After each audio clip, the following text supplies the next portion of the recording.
Da nossa confissão de fé, o primeiro parágrafo, ele registra 4 elementos fundamentais que eu trouxe aqui para a gente refletir. Na primeira afirmação que ele faz, ele diz que em Cristo nós somos regenerados. Regerados. Então a nossa primeira geração é a nossa geração natural. Nossa mãe nos concebeu e nascemos. E como a Escritura o tempo todo vai dizer, Antigo Testamento, Novo Testamento, nós nascemos em pecado, ou seja, a partir da expulsão da presença de Deus no Éden, todos nós vivemos em pecado. O salmista sempre vai dizer, né? Em pecado me concebeu minha mãe, ou seja, todos nós, né? Todos nós nascemos por herança, né? Da queda, nascemos na condição de pecadores. Paulo vai dizer, né? Todos pecaram e carecem da glória de Deus. Quanto a isso, não há dúvida. Então, enquanto não houver uma intervenção da palavra de Deus, do Espírito Santo que convence, do Evangelho, que é uma boa notícia, na nossa vida e nos convencer, nós vamos continuar escrevendo uma história rumo à vida, como se diz, né? De pecado, até o dia que acontece uma intervenção. Eu gosto da palavra intervenção porque ela é deposição de governo. Quando, por exemplo, a presidente lá do Brasil foi deposta, aquela presidente, ela sai, deixa o governo e um novo governo vai dirigir o país. Então ela foi deposta da sua função. Então eu gosto da expressão intervenção, porque quando Cristo interveio em nossa vida, significa, como Paulo fala em Efésios 2, Efésios 2, verso 1 e diante, nós caminhávamos numa direção. Que direção era essa, né? A inclinação da carne. A gente só não cometia crime, né? Na perspectiva de que, né, se você cometer crime, ou qualquer um que cometer crime, será julgado e vai preso, vai responder por aquilo, né? Mas a gente pecava, e a gente já falou sobre isso aqui, tem crime que é pecado, né? Aliás, tem pecado que não é crime, e todo crime é pecado, né? Porque já está tipificado no próprio Código Civil, Código Penal e por aí vai, já falamos sobre isso. Então a ideia de regenerar-se é nascer para uma nova vida. E por que isso é importante? Já que nós nascemos, Denilson, em pecado, como diz a Escritura Sagrada em muitas passagens, é necessário que a gente morra para aquele nascimento. Por isso que Paulo fala em Colossenses que com a cruz de Cristo nós fomos sepultados por causa do pecado e nascemos de novo. Esse novo nascimento agora é demarcado pela presença do Espírito Santo na vida humana. Ele vai andar com você, ele está em você, né? E é desse ponto que a gente vai aqui falar bastante. Abra comigo, todos vocês, por favor, 1 de Pedro,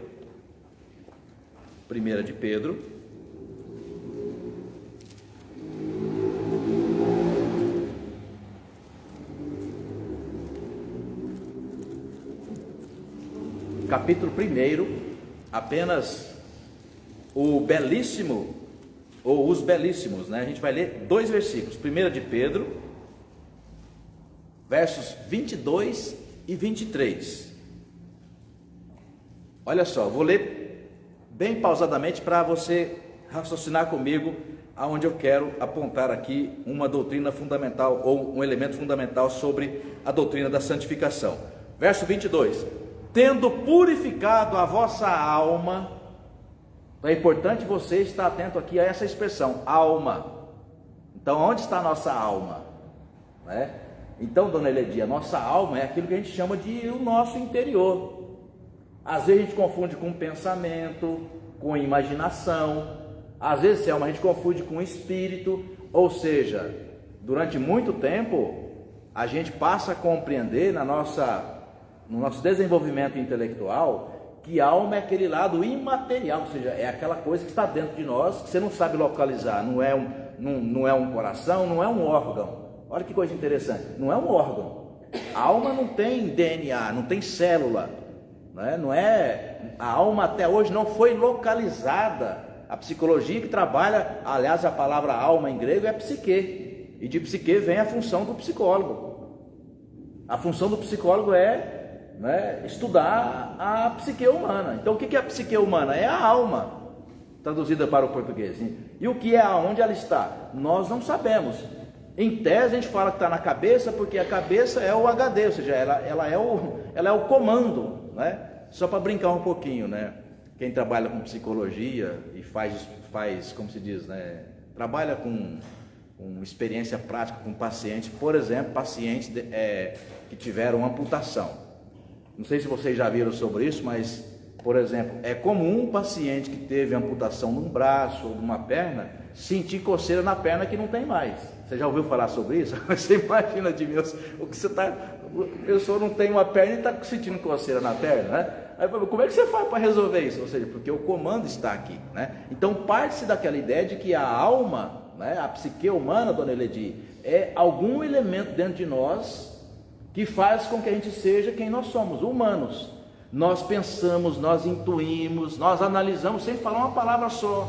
Nós deciframos, Edmilson, o olhar, se o olhar é legal, se não é legal, ou seja, isso tudo está dentro de um lado subjetivo, que a gente chama de subjetivo, ou seja, algo muito, muito específico do ser humano, né? É o que o torna humano. Então vou voltar lá, verso 22, tendo purificado a vossa alma. Eu gosto muito dessa passagem, porque ela sai daquela ideia de que a gente peca apenas com esse corpo material, que a gente peca falando, que a gente peca fazendo, a gente peca gostando, a gente peca olhando, né?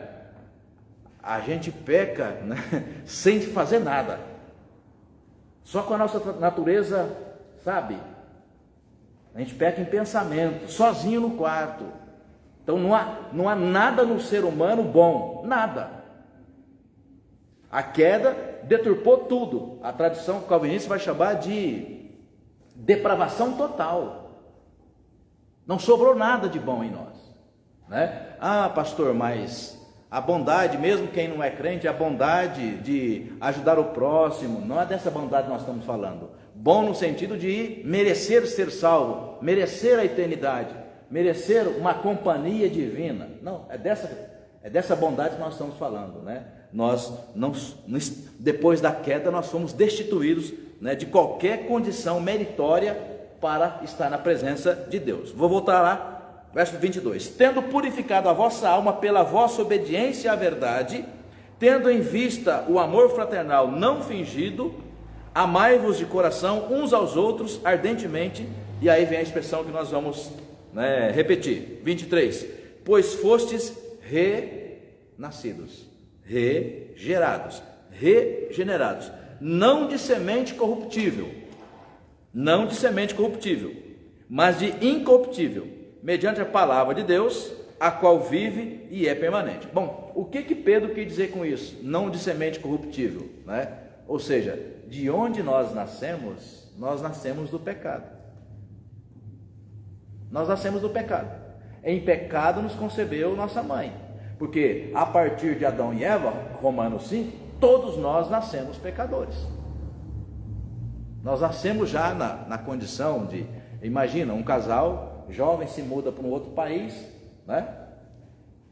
De alguma forma foi o que a família Ferli fez, né? Veio para cá o casal e os filhos nasceram aqui, né? Então foram educados como brasileiros, mas o sobrenome vem de uma história, então, ou seja, são brasileiros, porque nasceram numa condição brasileira, são filhos de alemães. Até o Oscar disse que até os 6 anos de idade ele não falava português. Começou a falar por obrigação, porque a avó e os pais que viviam juntos só falavam alemão. E aí quando foi para a escola foi um problema, porque afinal de contas estava morando no Brasil, percebe? Né? Então o que Pedro está dizendo com isso? Que a nossa semente, Milton, antes de Jesus Cristo entrar na nossa vida, a nossa semente que gerou a nossa existência humana, eu, o Adilson, você, o Milton, a Vera Fernandes, ou seja, cada um de nós, e todo ser humano, antes de Cristo, durante Cristo e depois de Cristo, ou seja, o tempo todo ser humano nasce de uma semente corruptível. Por quê? Porque ele nasceu já na condição de afastamento de Deus. Então é essa condição que vai fazer com que a gente esteja no mundo. Que mundo é esse? É o mundo de pecado. Pedro então vai explicar no verso 22 que nós somos purificados na alma, no corpo. E por que no corpo? Porque na alma é a ideia assim, olha, você vai compreender, você vai intuir dentro do seu coração, poxa, que coisa extraordinária é essa que está acontecendo, né? Em algum momento, quando o Evangelho começa a fazer sentido na sua vida, quando o texto que nós lemos aqui, Marcos, o texto que você leu, ou seja, quando essa vitória começa agora a estar mais concreta no nosso entendimento, no nosso sentimento, que vitória é essa? O mistério da fé, Cristo de fato começa a ser Senhor na nossa vida.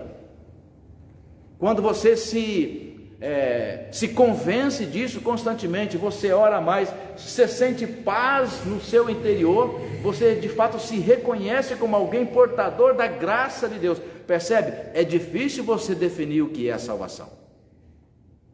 É difícil. Só sabe quem a experimentou, não é? Agora, explicar para o outro o que é a salvação é difícil, porque você fala a partir de conceitos, mas a ideia da experiência individual eu não posso ter, né? Você não pode ter. Por mais crente que seja o pai ou a esposa, não pode ser crente para o outro, não pode convencer, abrir a cabeça e colocar lá. Por quê? Porque é uma experiência na alma, você nem sabe onde está, mas está lá naquele ser humano. Em algum momento, se porventura a palavra, né, a semente cair lá e fizer o mistério da transformação, liga a chave, pronto, morre para o pecado, nasce para uma vida nova. Vamos resumir, 23, então, pois fostes regenerados, não mais como lá no passado, que nós nascemos no pecado, portanto, na corrupção, mas de incorruptível. Então, o nascimento em Cristo é um novo nascimento, Edmilson. Aquele é anulado, e anulado como, Leila? Aquele nosso nascimento primeiro da nossa mãe, nós nascemos em pecado, é exatamente a morte de Cristo e a sua ressurreição que sela a vitória. Aquele pecado ele é perdoado em nós, porque em Cristo ele é pago. Que fique bem claro, Cristo pagou por aquele pecado do qual nós nascemos, na semente da corrupção. Cristo pagou por ele. Então aquele pecado é anulado e agora você nasce de novo. E nascendo de novo, o Espírito Santo habita você, ele vai habitar em você, para que ele possa agora te auxiliar no restante da sua caminhada. Então, mas de semente incorruptível, mediante a palavra de Deus, a qual vive e é permanente. Então, o primeiro elemento, importante a gente dizer que o primeiro elemento é que um dos sinais da conversão ou da regeneração é ter a plena consciência de que nós morremos para aquela vida até então marcada pelo pecado e nascemos para uma vida nova. A outra expressão que a confissão de fé usa, Milton, depois de regeneração, ele fala um coração novo. Abra comigo também, Ezequiel 36. Ezequiel 36. Quem encontrar, por favor, pode ler 2 versículos, o 26 e o 27. Ezequiel 36.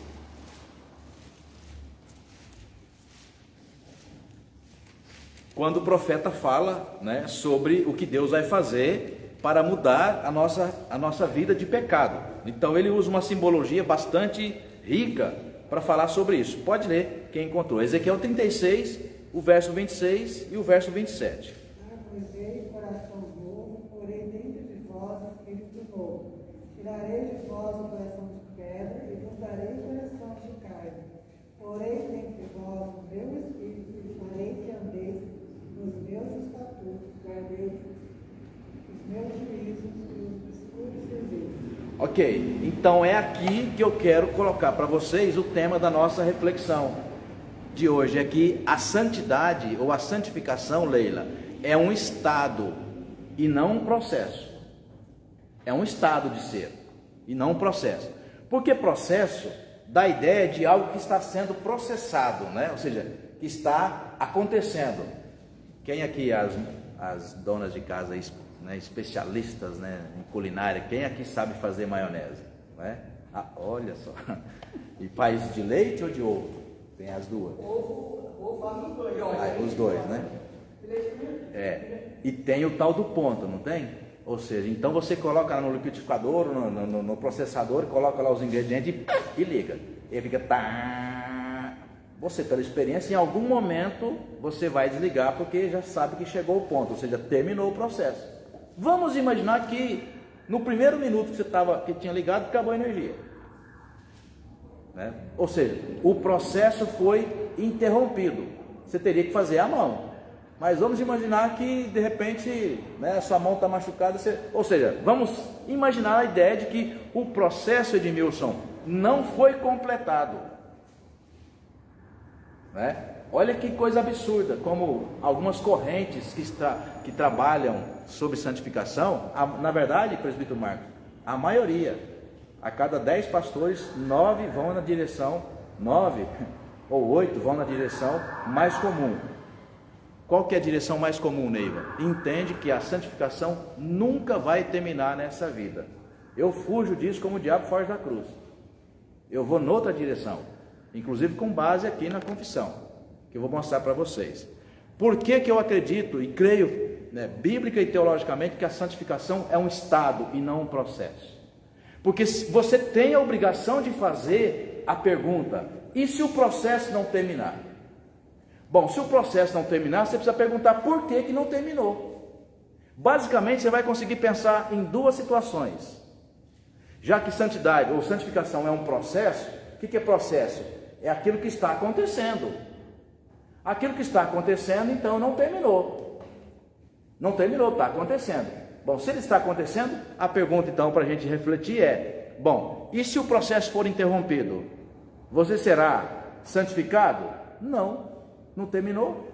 Vai dar maionese? Não, não vai. Por alguma razão, entendeu? Não chegou no ponto. Vai ficar mole, vai ficar sem graça, o gosto de repente não chega, aquela textura maravilhosa. Porque pensa num homem que gosta de maionese, né? Aquela textura, e a de leite. Então eu falei: gente, como é que pode dar maionese com leite? E dá boa, sem ovo inclusive. Já fizeram sem ovo? Eu falei: mas como assim, né? Pois é, lá, se alguém estiver ouvindo aí, lá em Quatiguá, no Paraná, na casa da Augusta, no fogão a lenha, pensa, né? Fazia maionese só no leite, no óleo, e ficava... Chega o ponto perfeito, maravilha. E se o processo for interrompido? Pronto, você não tem o resultado final. Qual é o resultado final? Bom, nós somos santificados em Cristo para o quê? Para herdar a vida eterna.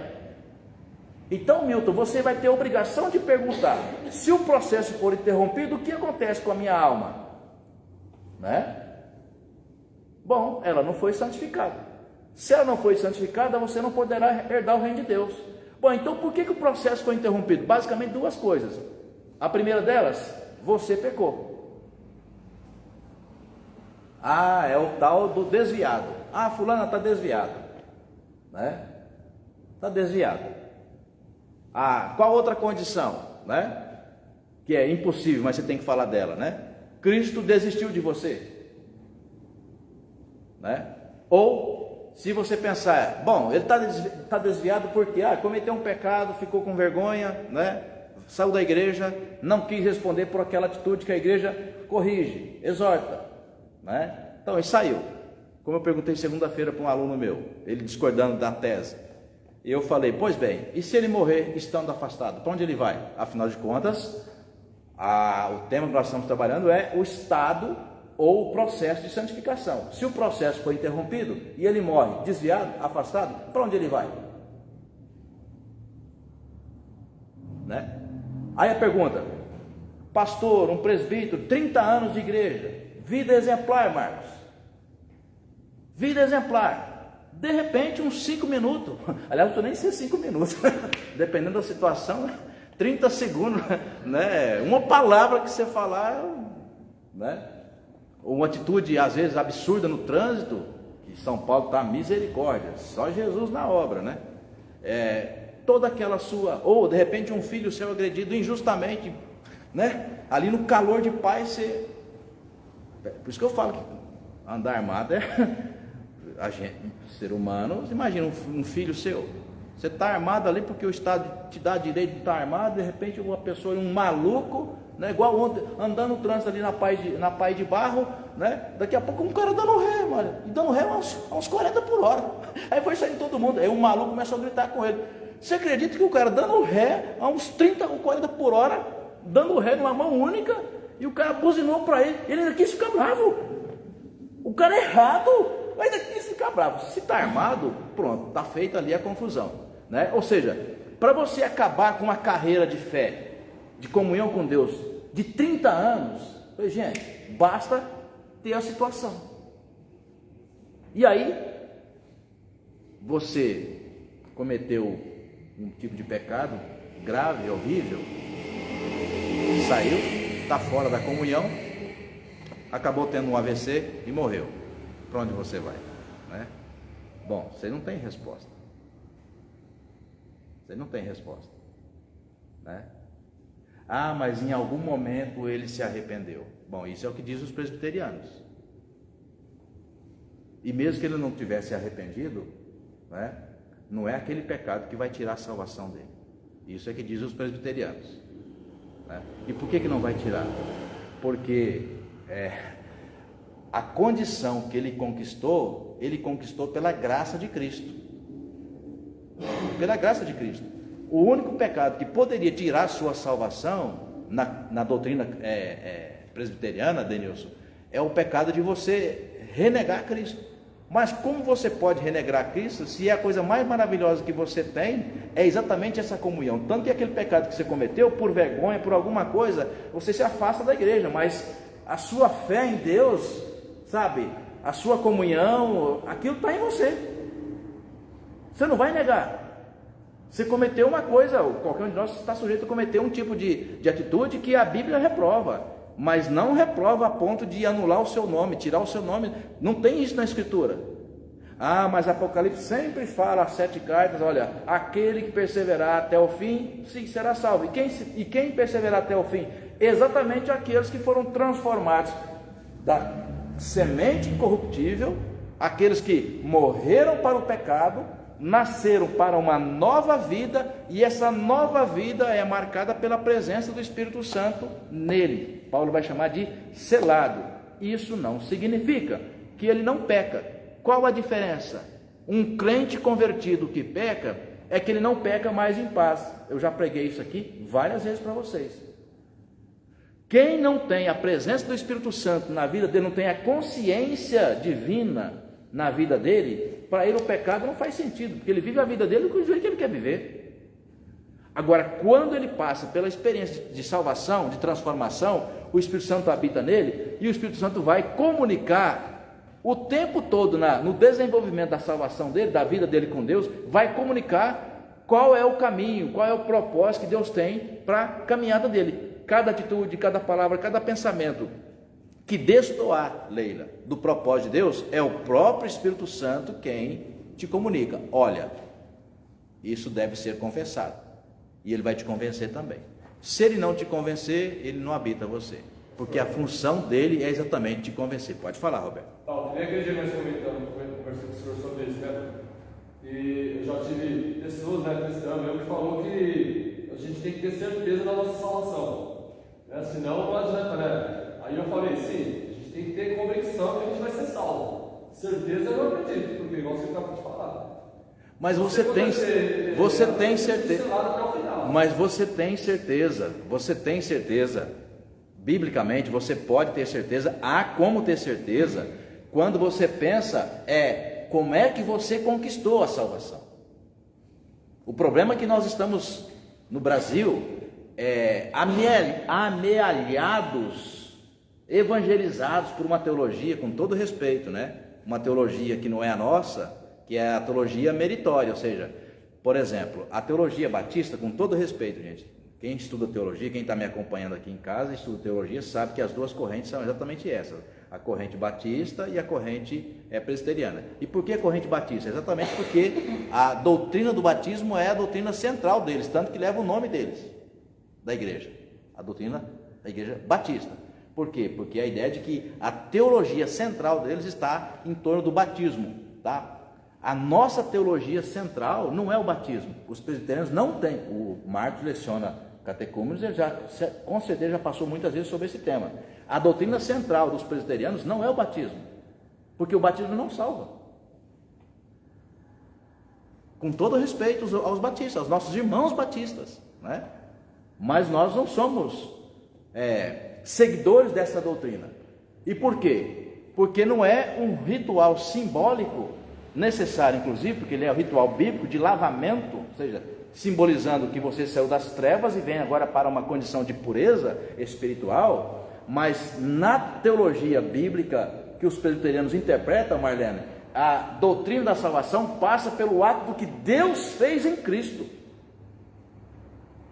Então você não perde a salvação, e você tem certeza da salvação, não é porque você mereceu e durante 30 anos, vamos pensar no processo, durante 30 anos você administrou a sua carreira cristã de forma adequada, não pecou gravemente, porque pecar todo mundo peca, mesmo crente peca, né? Mas você não pecou gravemente, morreu com Cristo, beleza, está salvo.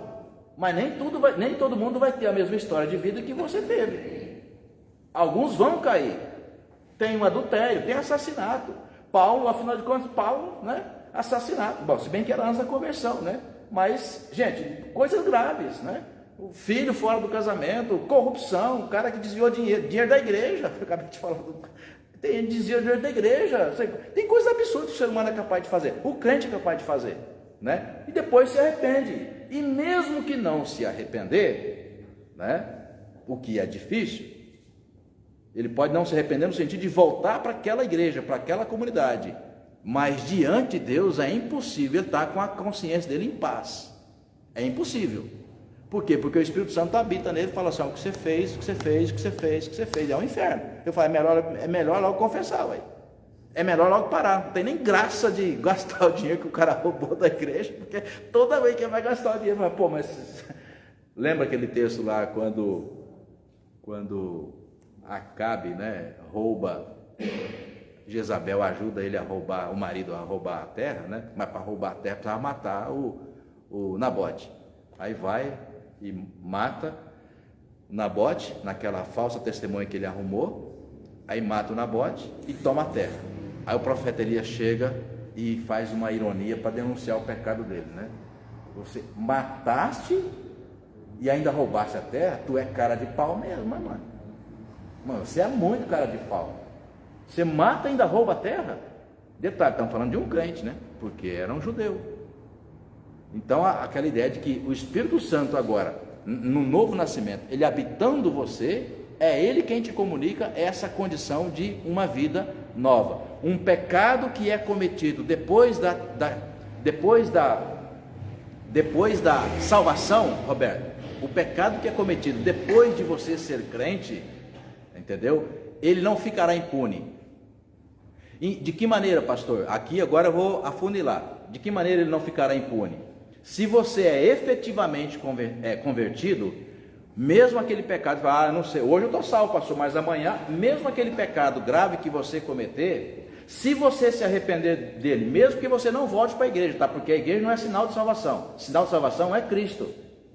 A igreja comunica a salvação, mas quem salva é Cristo. Você pode ser salvo fora da igreja. O ladrão da cruz não foi para a igreja, ele encontrou-se com Cristo, né? Jesus foi alertado com os discípulos quando disseram a ele: mestre, tem alguns ali que não são dos nossos e estão falando no evangelho, no teu nome, né? Ele fala aquela frase famosa, né? Quem não é contra mim é a favor de mim, quem não espalha ajunta. Ou seja, eu tenho outras ovelhas que não são desse aprisco, né? Bom, é impossível você que foi efetivamente convertido cometer um pecado e ficar sem arrependimento. Mas por que é impossível, pastor? Porque essa é a função do Espírito Santo. Se ele não te convencer, o que é convencer? Se você não se arrepender, você nunca foi salvo. Então você não pode perder uma coisa que você não tinha. Tá? A gente só perde algo que a gente tem. Tá? Então o que a gente tem? Em Cristo, aquele testemunho que a pessoa, o texto que o Marcos deu aqui, 1 Pedro, capítulo 5, do 4 até o 12, nós lemos aqui, né? Que vitória que vence o mundo, né? A fé. Bom, o que é essa fé? É o mistério que vai na alma, que vai no interior da pessoa, que em alguma coisa, por exemplo, Roberto, aqueles 30 anos que você caminhou com Deus, os testemunhos, a sua fidelidade a Deus, tudo de bom que aconteceu aqui naquele tempo de 30 anos são evidências materiais. Por que materiais? Porque pessoas viram você, você é uma pessoa, você é um objeto, você tem carne, você tem braço. Então muitas pessoas viram em você uma santidade, viram em você um testemunho de uma vida nova. Ok? Ok. Bom, se você deu testemunho de uma vida nova, é sinal de que a fé entrou nas suas entranhas, entrou na sua alma, entrou no seu coração, que o texto que nós lemos era de pedra, pedra não tem sentimento.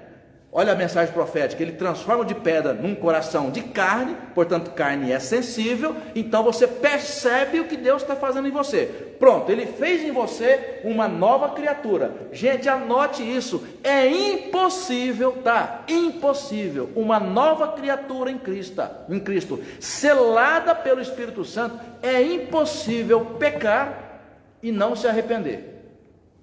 Ele pode não voltar para a igreja, mas no exato momento do pecado que acabou de cometer, ele já entra em estado de arrependimento. No exato momento. Por quê? Porque ele é selado no Espírito, gente. O Espírito está em você.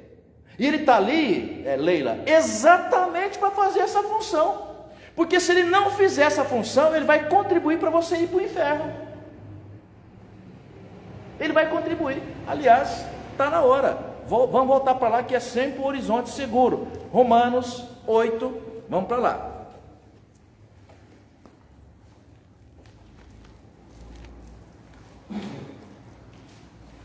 Que hora que é, Edmilson? Eu estou sem relógio aqui, por favor, irmão. 15. Romanos 8.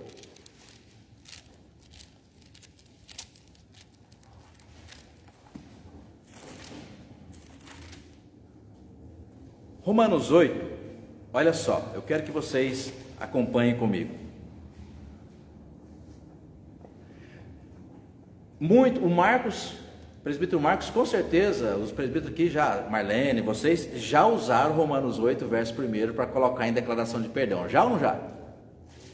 Já colocaram isso? Já se lembram? Né? Declaração de perdão, ou seja, o contexto é exatamente ali.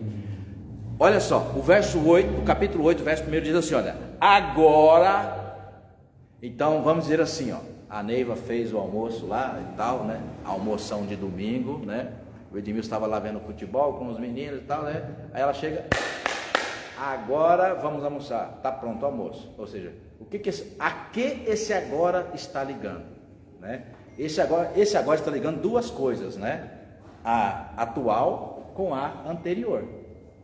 O que era anterior, já que ela falou, agora podemos, porque o almoço está pronto. O que é anterior? A espera. Eles estavam esperando. O que é posterior? Está pronto, então vamos.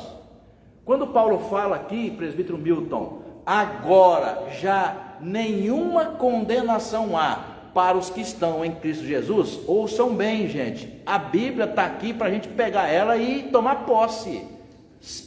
O que ela diz não pode ser mudado por aquilo que eu digo, ou que qualquer outro diga, tem que ser o que ela está dizendo. O que ela está dizendo? Agora, pois, já nenhuma condenação há para os que estão em Cristo Jesus.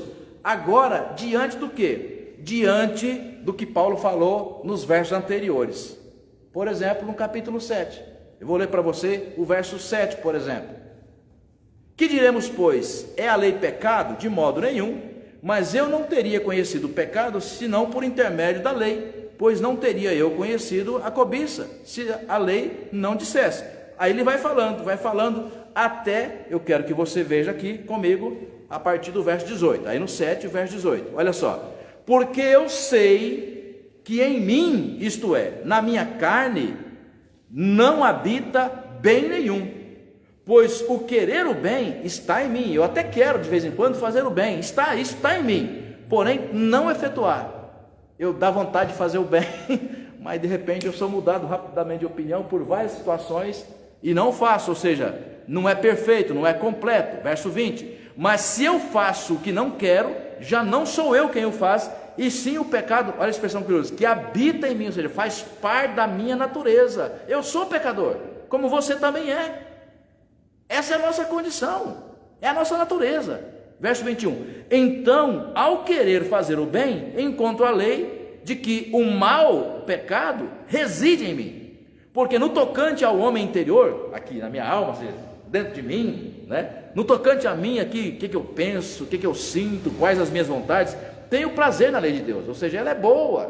Porque, por exemplo, né, no caso lá, não adulterar, a lei não adulterar, bom, não adulterar vai te evitar um monte de problemas. Naquela época, por exemplo, não adulterar vai te manter vivo, porque se fosse pego era apedrejado até a morte.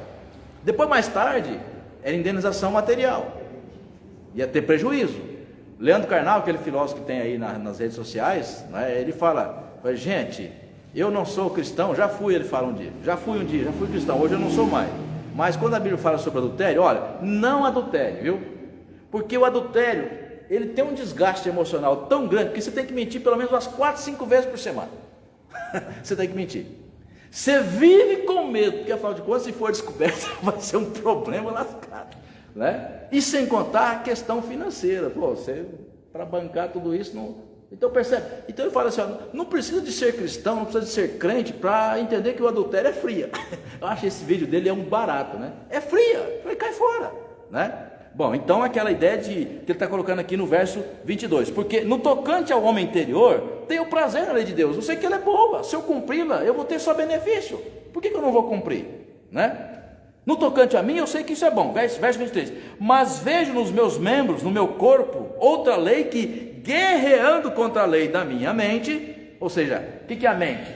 Aqui é aquela assim, ó, eu sei o que eu devo fazer, mas tem uma coisa dentro de mim, né, que a psicologia chama de vontade volitiva. Vontade volitiva é uma coisa maluca. O que é vontade volitiva? Vou dar um exemplo bem prático para vocês da culinária. Quem nunca passou aquela experiência assim? Você chega na cozinha, aí tem um buraco que a gente chama de um vazio dentro da gente, né? É chamado de angústia, ou é chamado de vácuo existencial, tem vários conceitos para isso. Mas trocando na prática, na sua cozinha, você chega na cozinha, olha em volta, abre a geladeira e olha de cima e embaixo. Estou com vontade de comer alguma coisa que eu não sei o que é. Né, dona Eliadir? Todo mundo passa por isso. Sabe o que isso significa? Vontade volitiva, que é a mistura de uma vontade física, porque pode parecer comida, pode parecer um passeio, pode parecer qualquer outra coisa, mas você não tem paz, não tem alegria, não tem prazer naquela vontade, porque ela não está explicada, ela não tem uma motivação aparente. Por exemplo, comer no almoço, comer alguma coisa que a gente quer muito, né, e sabe o que a gente quer comer, né, está a ver com a fome. Então a fome é a motivação, e uma vontade de comer um tipo de prato. Mas aquela vontade que você diz, olha, abre a geladeira, tem um monte de opção. Ô Senhor, glória a Deus por isso, né? Porque algumas, não vou dizer que tem água gelada, porque nem a energia tem, né? Está cortado. Mas enfim, você abre ali, tem um monte de opção, você olha, né? Não sei o que é, estou com vontade de comer alguma coisa que eu não sei o que é. Isso é chamado na psicologia de vontade volitiva. Ou seja, mesmo você sabendo que deve cumprir a lei, que deve ser uma pessoa boa, que deve lutar contra o pecado, tem situação que você vai perder a parada. Viu, Roberto? Tem situação que você vai perder a parada. E Deus sabe que você vai perder. E Ele sabe. E por saber que você vai perder a parada, que todos nós vamos perder, é impossível, mesmo depois de convertido em Cristo, é impossível, do dia que você se converteu, Leila, ir até o final da sua vida sem pecar. Se você não pecar até o final da sua vida, tem que rasgar a Bíblia, porque ela diz exatamente o contrário. Tá? Então, Roberto, a sua equação, ela não fecha. Como é que ela vai fechar? Quando eu mudo a premissa. Qual é a premissa? Aqueles que são nascidos de Deus são guardados e o maligno não lhe toca. Ou seja, a semente corruptível foi destruída e agora você tem uma nova vida em Cristo. Qualquer pecado que você cometer na vida de santidade, ele será um pecado confessado, um pecado arrependido. Aí se eu não me arrepender, você nunca se converteu. Porque essa é exatamente a função do Espírito Santo. Para a gente terminar aqui então na sequência, agora já que não há condenação, né? Então ele fala no verso 23, mas vejo nos meus membros outra lei que, guerreando contra a lei da minha mente, me faz prisioneiro da lei do pecado. Ou seja, eu vou pecar, em algum momento eu vou pecar, porque eu estou preso à minha natureza. A minha natureza é pecaminosa, ela é falha, né? Eu tenho vontades, tem vontade que a gente domina, mas só a vontade já é pecado. Quando Jesus falou, por exemplo, do olhar impuro, você não tocou na mulher que você não devia tocar, ou no homem que você não devia tocar, mas você desejou, pronto, percebe? Nem aquilo que você não executou, mas pensou e teve vontade, já é sinal de que nós temos uma vida ainda, uma natureza que nos leva para o pecado. Que ele fala, nós somos prisioneiros dessa natureza, nós somos prisioneiros dela, tá? Por isso que ele precisa habitar em nós, para nos trazer constantemente a vitória. Como é que você vai ter a vitória? Contra os desejos, mesmo não realizados, mas imaginados, desejos desejados, né? Quando você deseja, o Espírito Santo fala, cai fora, cai fora, cai fora, cai fora, cai fora. Ou seja, e se você não cair fora e fizer, você vai fazer sabendo que foi avisado. Aí Davi vai dizer, desculpa a expressão, aquilo é uma desgraça. Aquilo é uma desgraça, literalmente falando, porque um crente fora da igreja, né, é uma desgraça, ele não tem prazer. Cada coisa que ele... não adianta, gente. Crente fora da igreja vive literalmente o inferno, porque cada pecado que ele comete, cada coisa que ele fala, qualquer coisa que ele fala, o Espírito Santo ele fica ali te martelando. O Salmo 51, Davi fala assim, restitui-me a alegria da salvação. O que é restituir, gente? Você pagou imposto de renda, tal, no final do ano, abril, junho, lá para junho mais ou menos, julho, né? Você vai dar glória a Deus, vai restituir ali um dinheirinho, dá para comprar, né? Sei lá, um litro de leite. Né? Então, restituir é aquilo que você havia perdido, você vai pegar de volta. Então Davi fala, restitui-me a alegria da salvação. Por que, Roberto, a alegria da salvação? Quando a gente peca, a gente sente o pior dos crentes do mundo. E isso é bom, sentir o pior crente do mundo, céu. É bom sentir. É um sinal de que o Espírito Santo está dizendo para você, olha, você é meu, sai dessa vida, né? E ele vai te convencer, Por isso Paulo no verso 25 conclui, graças a Deus, obrigado Deus, Edmilson, aqui Paulo falando, obrigado Deus, porque em Jesus Cristo, nosso Senhor, de maneira que eu de mim mesmo, com a minha mente, sou escravo da lei de Deus, mas segundo a carne da lei do pecado. Então olha, no verso 24 ele fala, desventurado o homem que sou, quem me livrará do corpo desta morte? Ou seja, quem é que pode me tirar disso? Já que eu não vou vencer nunca essa natureza que eu tenho, que eu peco na mente, na imaginação, peco na vontade e peco também nas ações, peco no olhar, a gente peca de todas as formas. A gente nós aprendemos com nossos pais, né? Minha mãe então era mestre em dizer, não tem pecadinho, pecadão. Vocês lembram disso? Toda mãe, né? A Vera já com certeza já falou para Priscila e para Rebeca, não tem pecadinho, pecadão. Mas a impressão que a gente tem é que tem pecadinho e pecadão.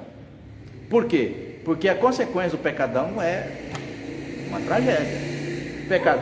Pecadão, gente, o boleto é desse tamanho, ó. O pecadinho é aquele da imaginação. Sabe? Você domina, mas pecou. Depois, Senhor, tira isso de mim. Né? Aquela soberba que você administra, né? Aquela soberba assim, né? Está na gente, né? É pecadinho, por quê? Porque você está administrando. Paulo vai chamar, por exemplo, de espinho na carne, né? Colocou lá para te dar tapa na cara, mostrando, você não é perfeito, cara, você não é perfeito, você sentiu vontade, né? Percebe? Então, como é que nós somos livres disso? Então ele fala, desventurado homem que sou, ou seja, eu não vou conseguir, eu não vou administrar a minha salvação. Ninguém vai, Roberto, ninguém vai, não é você, ninguém vai administrar de modo perfeito a sua salvação até o final. Em algum momento a gente, e aliás, peca muito. Nós pecamos, então ninguém seria salvo. Bom, então por que nós somos salvos? Nós somos salvos por causa da cruz de Cristo, não é o que você fez, mas é o que Ele fez. Depois a fé foi colocada no seu coração, o Espírito Santo foi lá e fez assim, ó, soprou, pegou fogo, no que pegou fogo, queimou, no que queimou você percebeu. Põe a mão no fogo para você ver, você percebe. Essa é a função dele. Por isso dele, que o Espírito Santo muitas vezes é traduzido como o quê? Como fogo. A figura do fogo é aquilo que é impossível você não perceber. Chega perto do fogo para ver, põe a mão. Tem gente que tem uma doença de pele que não sente, né? Mas aí é exceção. Mas põe a mão perto, você já percebe logo. Lucas 24, versos 31 e 32. Porventura não nos ardia o coração quando ele pelo caminho nos expunha as Escrituras? Dizem os dois jovens que depois se encontraram com Jesus ressurreto.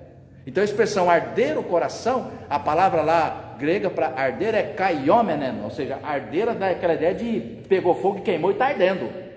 Está ardendo. Então você vai perceber. Então quando o Espírito Santo sela um eleito de Deus, ele passa a habitar ali. Então tudo que você faz agora estará na presença do Espírito. Então nesse ponto, vou terminar aqui, é esse ponto que nós descrevemos como estado de salvação, aliás, de santificação. O que é o estado de santificação? Com a morte pelo pecado e o nascimento na vida nova em Cristo, você é selado no Espírito Santo. Então você é um santo. E aqui, gente, é importante dizer, esse santo não é perfeito e nem tampouco divino.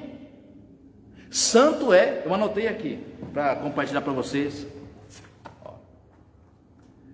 Definição de santidade. Santidade não é divindade. Por quê? Santidade nada mais é do que ter a consciência do pecado e seus efeitos nas relações humanas. Então, santidade, Marcos, é ter a consciência da nossa condição pecadora. Por isso nós somos santos. Por isso nós somos santos. Por que é difícil tirar, né, esse peso da teologia que nos influenciou durante tanto tempo do mérito, né?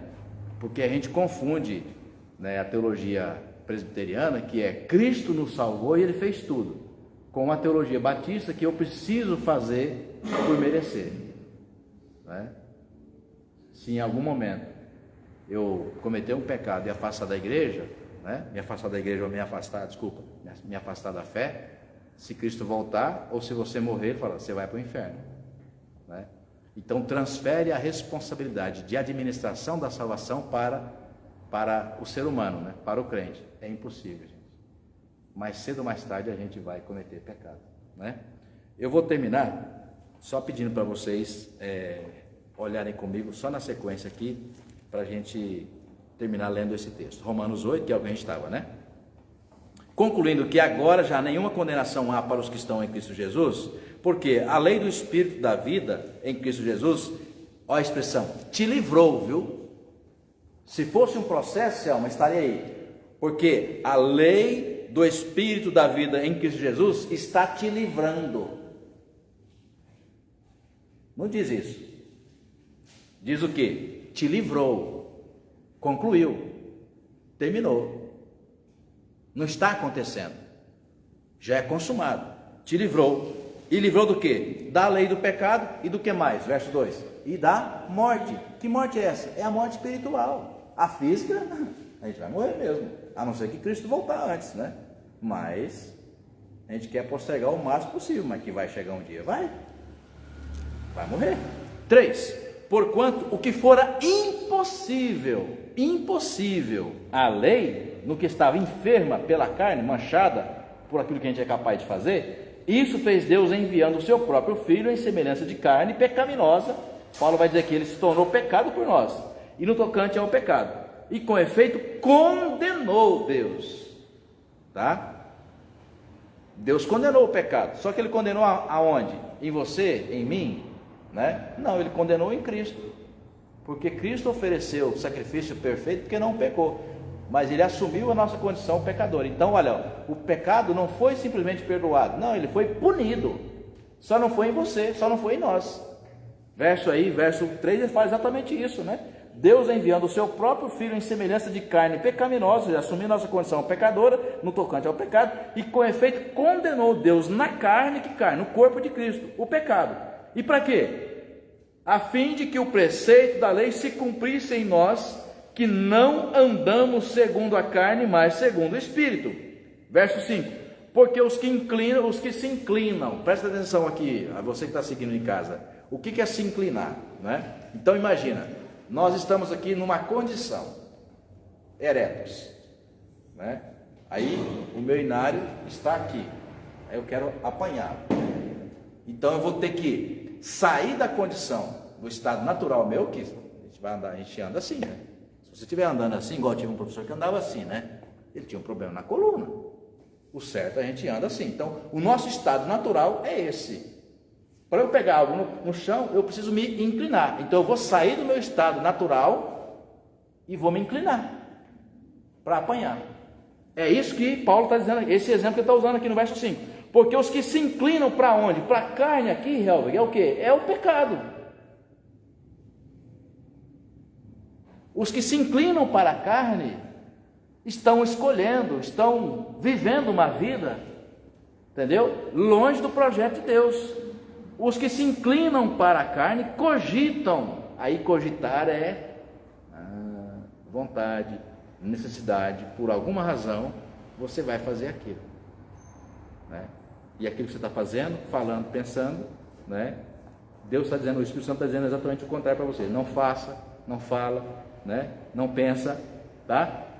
Porque os que se inclinam para a carne cogitam das coisas da carne, mas os que se inclinam para o Espírito, das coisas do Espírito. Porque o pendor, ou seja, pendor é do, né? Aquilo que vai fazendo força para um lado, né? Vamos imaginar, a força para o lado do pecado. Porque o pendor, verso 7, da carne é inimizade, é aversão ao projeto de Deus, pois não está sujeito à lei de Deus, mas nem mesmo pode estar. Portanto, os que estão na carne, Beto, estão no corpo, que é o corpo corruptível da natureza caída, não podem agradar a Deus. E quem está na carne? Gente, quem está na carne? Quem não foi ainda convertido. Então essa é a única condição, Edmilson. A pessoa só vai pecar inconscientemente quando ela não tem o outro lado para julgar. Quando o Espírito Santo não habita ela não tem noção do pecado. Eu costumo dizer que quem peca é crente. Quem não é crente não peca, porque a vida dele é o que? É trevas. Até porque a palavra pecar é errar o alvo. Mas que alvo? O alvo que Deus tem para você. E você só tem um alvo agora de comunhão, por quê? Porque você se converteu e descobriu, encontrou esse alvo na palavra e o Espírito Santo colocou no seu coração. Antes disso, você tocava a sua vida do jeito que você achava que devia tocar, tá? Então, verso 8, portanto, os que estão na carne, aí a ideia de estar é um estado, né? Então, quem está na carne ainda não é convertido, não pode agradar a Deus. Vós, porém, a quem ele está falando, Roberto? Vós, porém, aos crentes. Vós, verso 9, vós, porém, não estáis na carne, mas no Espírito, se de fato o Espírito de Deus habita. Se é uma preposição. Se significa que, se você é convertido, meu amigo, efetivamente, vou brincar aqui com os jovens falam, né, em acampamento, Deus te pegou e não vai te largar mais. Pode dizer um glória a Deus? Ele não vai desistir de você. Agora, tem que ser convertido, porque tem muito religioso, tem muito. Jesus falou disso, tem muito joio. Mas quem é que vai saber? Só Cristo. Então, meu amigo, para mim, aquele que cometeu um pecado depois de 20 anos, 10 anos, um ano que seja, cometeu um pecado e nunca mais voltou, na verdade ele nunca foi. Agora, aqueles que morreram para o pecado, nasceram para uma vida nova, e mesmo que ele não voltar, mas for efetivamente convertido, mesmo lá no mundo e não conseguiu voltar, eu creio, na última hora, ou antes de chamar, e vocês já viram exemplos assim, no leito de morte, né? Sabe aquele pai, né? O avô, crente durante muito tempo, depois por alguma razão afastou, mas na última hora, irmãos, eu creio isso do fundo do meu coração, Deus preparou tudo para que na última hora ele tivesse alguém ali, ele pudesse confessar, e ele confessa, porque é ovelha de Deus. A parábola que Jesus contou, deixou 99 para ir buscar um, ele não abre mão, não abre mão. E aqui não é doutrina de arrogância presbiteriana, não, isso é a convicção de que não depende de nós mesmos. Deus pagou alto preço para que tu pudesse ter o controle de nós somos ovelhas dele, né? Isso não significa que a gente vai ter prazer no pecado. Não, se você tem prazer no pecado, você não é convertido, é simples assim, porque o Espírito Santo habita você, ele vai te martelar, a função dele vai te martelar, ele vai te martelar, até você se convencer de fato, tá? Que é uma nova criatura. 13, Romanos 8, 13, já 3 versículos finais, para terminar mesmo. Porque se viverdes segundo a carne, caminhais para onde? Para a morte. Mas, se pelo Espírito mortificardes os feitos do corpo, você vai viver, tá? Verso 14, pois todos os que são guiados pelo Espírito de Deus, são o quê? Filhos de Deus. Quem te guia? O Espírito Santo, Roberto, não te guia para o pecado. Quem te guia para o pecado ainda é a sua velha natureza que você tem, mas nessa velha natureza que você tem, é nela que o Espírito Santo habita, ele habita nela, e ele vai o tempo todo, ó. Você está se inclinando para o pecado, né? Ele está te inclinando para cá, ele não te obriga, ele não te joga não, ele vai tentar o tempo todo. Por isso que Paulo fala em Gálatas, Selma, que há uma luta entre carne e espírito, há uma luta entre carne e espírito, né? O Espírito, Deus mostrando para você, Milton, ó, Deus tem coisa melhor para você, e os benefícios serão imensuravelmente melhor, né? Mas ele não vai te impedir de fazer. Agora, caso você faça, ele vai ter um espaço, em algum momento, que você vai se arrepender. Em se arrependendo, você está perdoado. Mas pastor, eu já tive 10 reincidências. As outras 9, se você confessou honestamente, Deus já esqueceu. Não é isso que a Bíblia diz? Senhor, estou voltando aqui no meu quarto, eu prometi que não ia pecar. Lembra que no mês passado eu fiz isso? Falei, não, lembra, você está falando com quem? Com José, com Pedro, com Maria? Não, Deus perdoa, ele lança nos mais profundo do abismo. A gente que fica pondo aqui, ó, porque quando precisar, lembra, Neiva, aquele dia que você me falou, né? Não, isso é coisa do ser humano. Deus não.